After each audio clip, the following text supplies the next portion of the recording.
Okay, you got to make it make sense because the math ain't mathing. So as this meme alludes, it has Pharaoh asking Moses, why does your God need my permission to let your people go?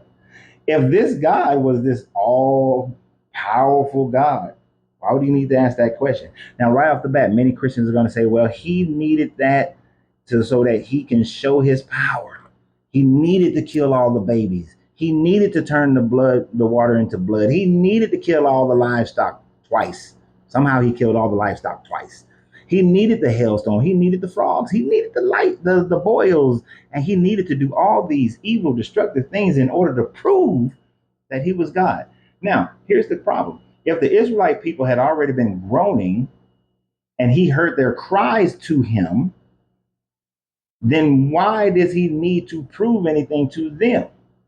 If he was trying to prove it to the Egyptians, and although some Egyptians, according to the story, left and went, but the overwhelming majority of Egyptians didn't go anywhere. They stayed, which is fine and interesting because personally, if I was seeing Red Sea splits and I'm seeing this guy doing all this stuff, I'm probably going to change. I see all the miracles, they happening right in front of my face. I'm probably going to change my thing, but they didn't. So why did he need Pharaoh's permission? And then why did he have to harden Pharaoh's heart?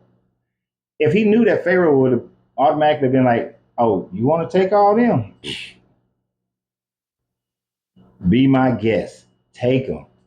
They are a nuisance anyway. I don't like none of them.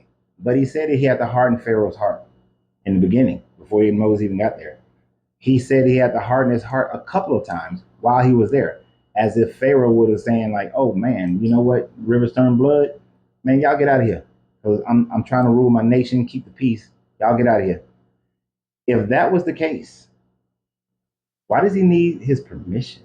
If you're God Almighty, then Moses should have been able to walk in and say, I am Moses. I come here as a representation of the I am.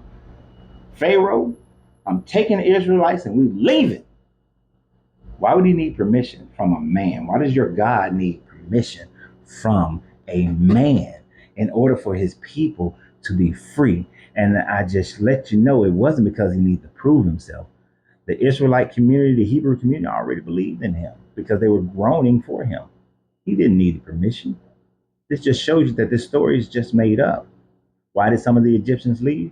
Because part of this made up story is stolen from the fact that a guy named Rameses, who was a worshiper of the Aten, after Akhenaten had been disposed of, fought against Tutankhamun on the Red Sea, made it across, and then those people went across the Sinai Peninsula into the Levant. There was also the Hyksos, who was led by a dude named Moses. That when he came up to that leper colony and the Hyksos had been defeated, they crossed the Sea of Reeds during a time frame when a wind will expose the soil of the Sea of Reeds, which is only about 6 feet deep. And they went across the Sinai Peninsula into the Levant. Those are the two primary stories of what created your Moses story. And then, of course, they had to legendize it. But why do they need Pharaoh's permission? That's a weak God that you got to ask permission from a man to let your people go free. Because otherwise, they can't leave until that man lets those people go free. Y'all have a great day. Remember, always, you got to free yourself to be yourself because your greatness is non negotiable. Good journey, good vibrations.